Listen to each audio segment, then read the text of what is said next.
It took me a while to catch on. Rob told us. In Melissa's family, interrupting is a sign of involvement. It means they are listening to you, like in my own family too. And that was new to me. In my family, everyone politely takes turns responding to the previous comment. I never understood why Melissa thought my family was so boring and stilled. After learning some new rules for communication and adjusting some old ones, Melissa said it helped us both to realize there are not right or wrong styles of communication.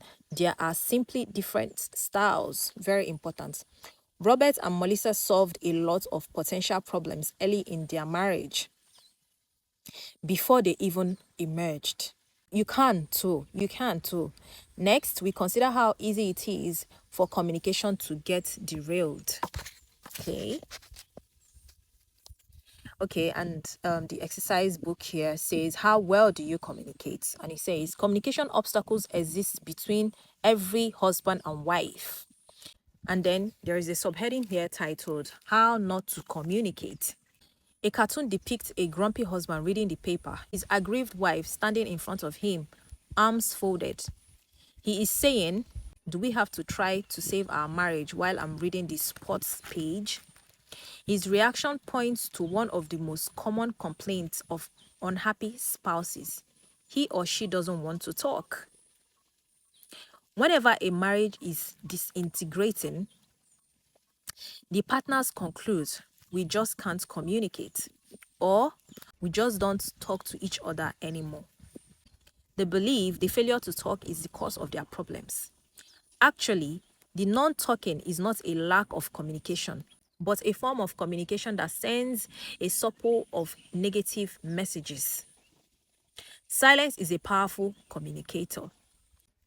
Lauren Van Der Post's novel, The Face Beside the Fire, tells the story of a woman and the husband she had ceased to love. Slowly, she is poisoning Albert. The poison is found in No Chemist's book. It is a poison brewed from all the words, the delicate, tender, burning trivialities and petty endearments she never used, but would have spoken if she truly loved him.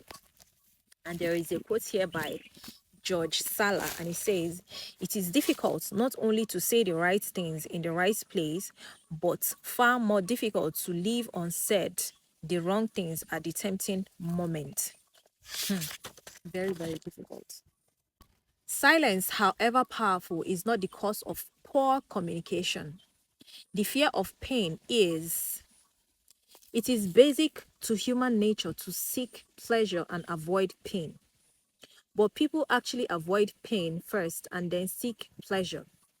This point is crucial to understanding breakdowns in communication because most of them occur when we urgently want to avoid the emotional pain of feeling inadequate, vulnerable, fearful, and so on. Under these potentially painful circumstances, communication goes RA. When we feel inadequate, we are communicating. If you really knew what I was like, you might not like me. When we feel vulnerable, we are communicating that if I told you my real feelings, you might hurt me. When we are feeling fearful, we are communicating if I expressed my anger, it would destroy you, or if I told you how I felt, you would get angry. Noted family therapist Virginia Satir talks about 4 styles of miscommunication that results when we feel threatened. Number 1 is placating, number 2, blaming, number 3, computing, and number 4, distracting.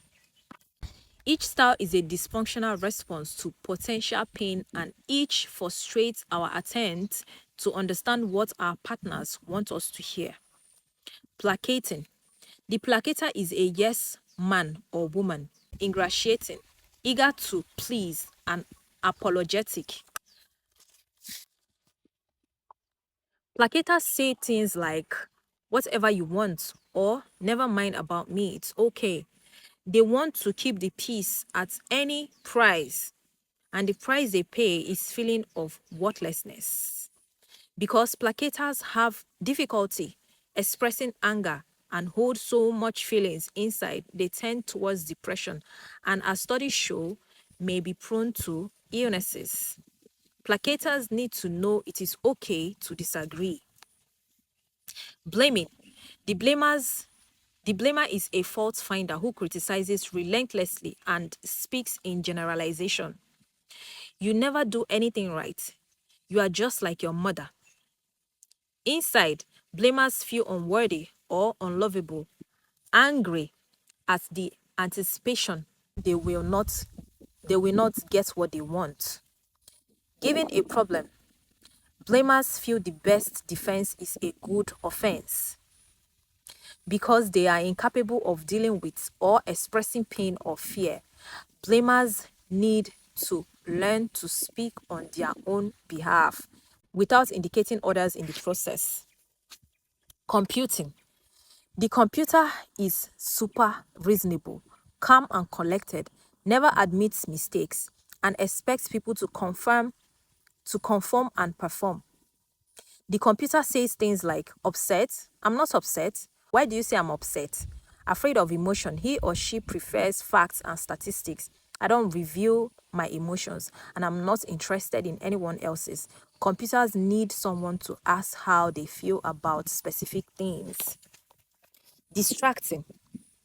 The distractors result to irrelevancies under stress, avoiding straight eye contact and direct answers, quick to change the subject, or he or she will say, "What's problem? Let's go shopping." Confronting the problem might lead to a fight, which could be dangerous. Distractors need to know that they are safe, not helpless, that problems can be solved and conflict resolved.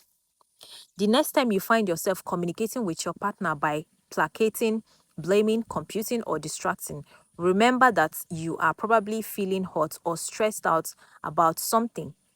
Also, if your partner is resorting to one of these styles, you can ease his or her tension by being sensitive to what might really be at the root of it. The upshot is that you need to find a way to make it safe for both of you to talk, and this is done by laying down a solid foundation for effective communication. That was really nice. We'll see you again in the next video.